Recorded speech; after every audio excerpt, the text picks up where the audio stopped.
Because if they're broad enough, you can't really say that you didn't accomplish them.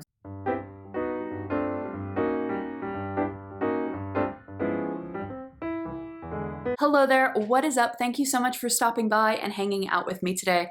My name is Trix, and on this channel we share one little spark of life in each and every video.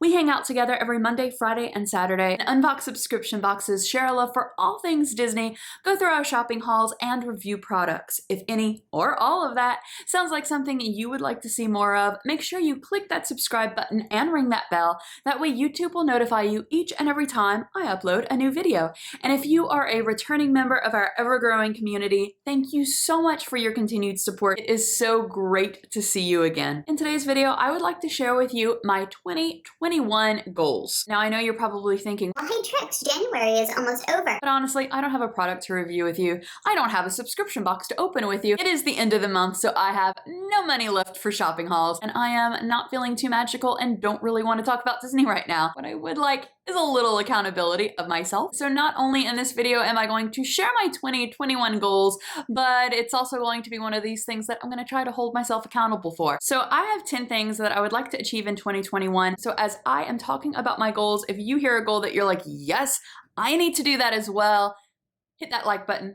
Hit that like button so I know that I am not alone in these goals. And if you would like, feel free, drop in the comments down below what your 2021 goals are. Even if you don't do whole year-long goals, what your immediate goals are. I would love to hear from you.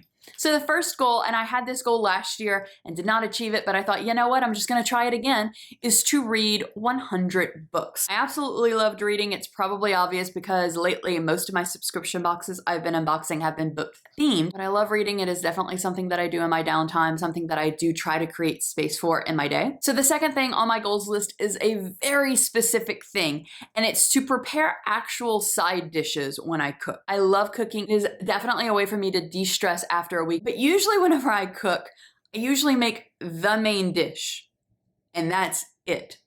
I know how to make side dishes, I just don't. I don't know why, but a lot of side dishes are where like the veggies come in and like all of those good for you things. And I need to start eating more of those good for you things. I don't eat a lot of fried foods or really like heavy in fat or cream sort of foods, but I definitely feel like I should be eating more balanced meals. Balanced as far as like, it shouldn't just be like one main thing. Like I should have some carrots on the side, you know? So yes. The third thing on my list is to start art again. So in my life from childhood, I've done some sort of art, whether it has been a visual art or performing art. And I still kind of do performing art here and there. I mean, I sing on the weekends at a church. So, I mean, it's technically a job for me, but it is some sort of performing art. But I really have stopped visual art. I would do in the past, and I have all of the supplies for painting, both acrylic and oil painting, watercolor painting, work with pastels and charcoals, work with like sketch work with markers and things like that.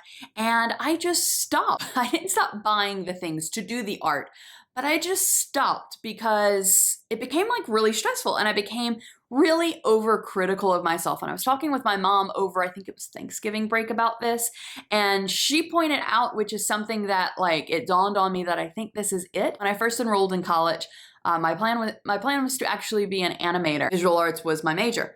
And that kind of, I was in it for a year, and that kind of honestly killed my spirit a good bit. It was honestly, don't want to say it was the teacher's fault, but it was the art professor's fault. They were kind of, all of them that I took that whole year, they were mean, like unnecessarily mean to all of their students, and never really highlighted the positives. And I'm not saying that like schools should only highlight the positives, because as a teacher, I am definitely not that type of teacher. Like, I'm a very real person, and I give and appreciate constructive feedback, but it wasn't even like that. It wasn't even constructive feedback. It was just how horrible we were doing 100% of the time. And that's one of the things that really stressed me out about the program and why I left. Eventually got into journalism. But now that like as an adult, I'm looking back on it, I can see that these people were just miserable in what they were doing, that they were not really succeeding as visual artists, and that they had to teach. And that they had to teach to make ends meet. And I think that that was part of the problem. Not to like deep dive psychoanalyze them, but to deep dive psychoanalyze me. I think my mom's right, that that's when I started like hearing that background thought that's when art stopped being fun for me. And I started being overcritical of myself, and I don't want to do that. And I need a healthy alternative of relieving stress. And maybe art this year will help me do that. So my fourth goal for this year is YouTube channel based. It is content based, but also content for my Instagram page as well. I would like to set a schedule for content making. I was uploading every Monday, Wednesday, and Friday, and just honestly couldn't keep up with that schedule. So I decided to start uploading, making that shift every Monday, Friday, and Saturday. And hopefully that works out a little better. YouTube is definitely one of the things that I am keeping up with on a regular basis. Like usually I pre-film all of my videos on the Saturday, the week before they air, and just edit during the week. But my Instagram is sort of really slacking.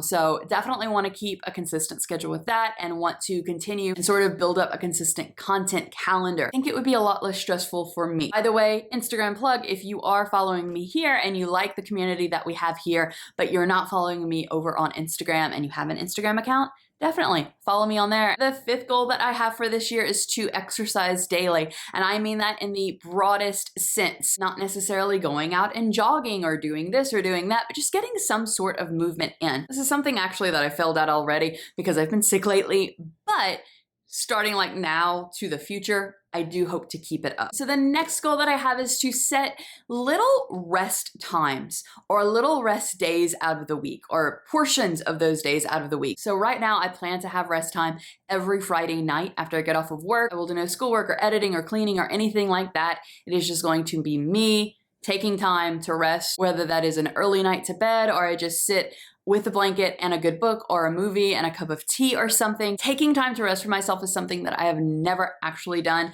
but that I tell others to do. I do live with a chronic illness, so a lot of times, like, my body always feels like I need to rest and my body is always in pain. And I actually feel like I have like a low-key flu all the time. So it's really hard for me to tell when I need to rest because I'm always pushing myself, because if I only did things when I felt like doing them or felt good, I would never get anything at all ever accomplished. So I push and push and push and push and push, and then things happen that then my body just completely falls apart.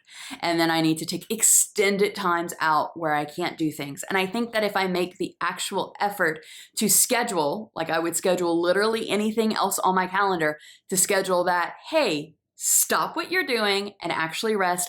I think in the long run, like I'll feel lazy doing it in that moment, but I think in the long run, I'm definitely going to see an improvement in my health. Hopefully, fingers crossed. That's my logic anyway. Now, the next goal on my list is to try something new each month. This could be a new experience, a new place to travel, a new thing to cook, a new type of food to get takeaway from. Also like to kind of take you along on that adventure with me, even if it's like a cooking adventure or like a, hey, I bought this to eat for dinner tonight and I've never eaten this before. Let's see how I like it. That sort of thing. Let me know in the comments down below if that's the sort of adventure that you would like to go on with me. So my next goal can kind of fit in the backpack of the previous goal, and that's to travel more. Now, living with the chronic illness that I have, I really don't want to travel a lot until I get my vaccination or numbers go down, just because I know I have an immune system issue as is. I don't want to put myself into more danger of catching something than I already do at work teaching. So this may be something that I can't travel more until X date, but I would like to travel more, and I would especially like to travel more in my state. Actually, whenever I switched this channel over from being Jean and Rose Beauty to One Little Spark of Life, my intention was for us to go on travel adventures together, and that was in March of 2020, and that's when everything kind of shut down here in the state. So, couldn't. Thought it was in my best interest not to, but I would definitely like to pick that up again and take you on that adventure with me. All right, so my ninth goal for this year is to plan for the future, and that is a very broad goal, but it can include and will include anything and everything from putting a little more into savings each month. I thankfully already have a retirement account with my parish, but opening up another separate retirement account and putting a little bit each month into that, just so I have that money to fall back on in case something happens. And also just planning in general. I would eventually like to buy a house, and I'm not the type of person that just decides like on a whim to go do something. So that's the sort of planning for the future that I need. I'm also not like a 3-year or 5-year planning person, but I'd like to start to do that. And then finally, my 10th goal is another very broad goal. A lot of these are broad goals if you haven't caught on yet, because if they're broad enough, you can't really say that you didn't accomplish them. So my last one is to create peacefulness in my life. Well, those are my 10 goals that I would like to accomplish during 2021. Like I said before, I would love to hear in the comments down below what some of your goals are. Thank you so much for spending a little bit of your day with me. Please do consider before you leave ringing that bell, hitting that subscribe button, giving this a big thumbs up if you enjoyed it. It would help me out so much and would mean the absolute world to me. I hope that you have a wonderful rest of your day, and I'll see you in another video. Goodbye.